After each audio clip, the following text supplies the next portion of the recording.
Many children face significant challenges related to childhood literacy. High poverty rates correlate with limited access to age-appropriate books and educational resources within the home and the community. Many families lack the time or resources to support their children's literacy development, resulting in a significant achievement gap compared to children in more affluent areas.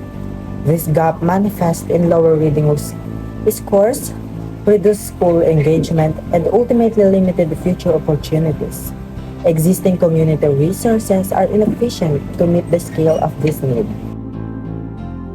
The core problem is the lack of accessible, high-quality early literacy intervention for children aged 5 to 9 years old.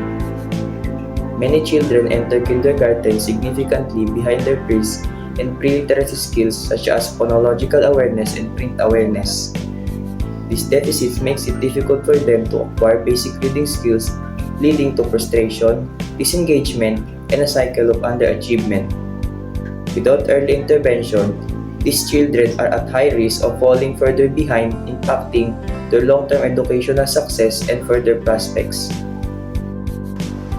This project is committed to helping communities where many children's access to school is severely limited by pervasive poverty.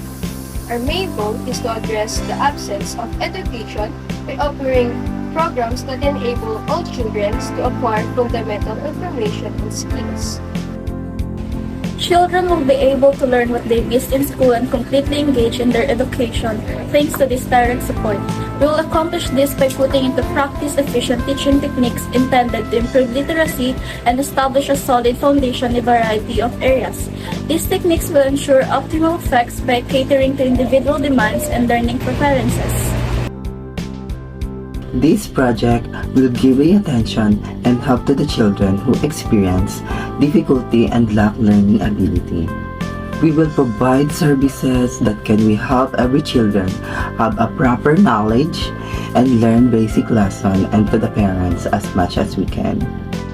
We will give them something to eat and we will give them knowledge about their abilities to have a job and have a salary to cover the expenses in their daily needs.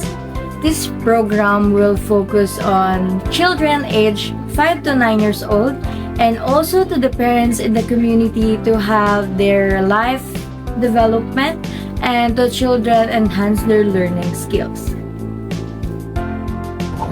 The methodology begins by assessing the literacy of the children by conducting interviews, surveys with the parents, teachers, and the children itself.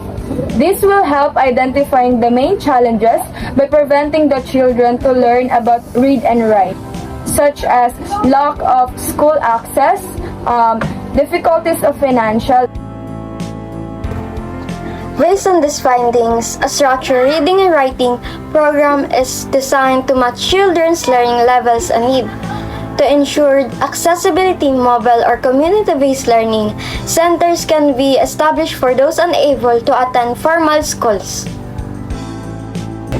Literacy Program in Tondo 6 weeks progress timeline. This timeline details the program's progress week by week for the first six weeks of implementation. Week 1, program launch and introduction to literacy fundamentals. Activities, community lunch event, introduction of program structure, initial assessment of students' literacy levels, reading readiness and basic phonics language, introduction of basic phonics sounds and letter recognition through interactive games and songs. Materials, welcome packets for the kids like alphabet charts, flashcard, picture books with sample words.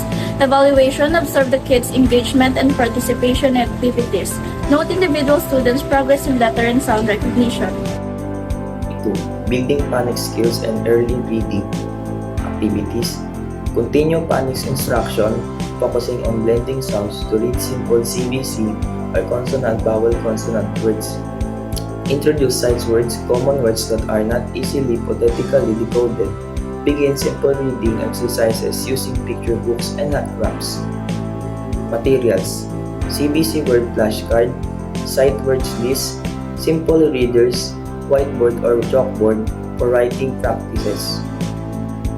Evaluation: assess the kid's ability to blend sounds and read multiple words Monitor progress on recognizing sight words. So, in week 3, we will be doing expanding vocabulary and sentence construction. So, in our activity, we will introduce to students vocabulary words related to familiar objects and concepts. And to sentence construction, we will be using simple verb sentences that may help them. And we will also engage students in storytelling so that they can use their learnings about vocabulary words. So in materials, we will using flashcards, pictures, dictionaries, and notebooks. So in evaluation, we will assess how students learn about vocabulary words and how they can use that in sentence construction. Week 4. Reading Comprehension and Writing Practices. Activities. Introduce simple reading comprehension exercises using short stories and passages. Provide opportunities for students to practice writing a simple sentences and paragraphs. Based on their reading, encourage creative writing through drawing and storytelling. Materials. Short storybooks, reading comprehension worksheets, writing prompts, crayons or pencils. Evaluation. Assess the kids' reading comprehension skills. Week 5, strengthening reading fluency and writing skills. Activities. Focus on improving reading fluency through repeated reading of familiar texts. Provide opportunities for students to practice writing longer sentences and paragraphs. Introduce basic punctuation marks, continue creative writing activities. Materials. Familiar storybooks, time reading passages, writing prompts, punctuation charts. Evaluation. Assess the kids' reading fluency and writing skills. Monitor progress in using punctuation marks correctly. The week 6 of this project is review and assessment. For activities, review previously learned concepts and skills. Administer a comprehensive assessment to evaluate the overall progress in reading and writing. Celebrate achievements and provide positive reinforcement. Prepare for the next phase of the program.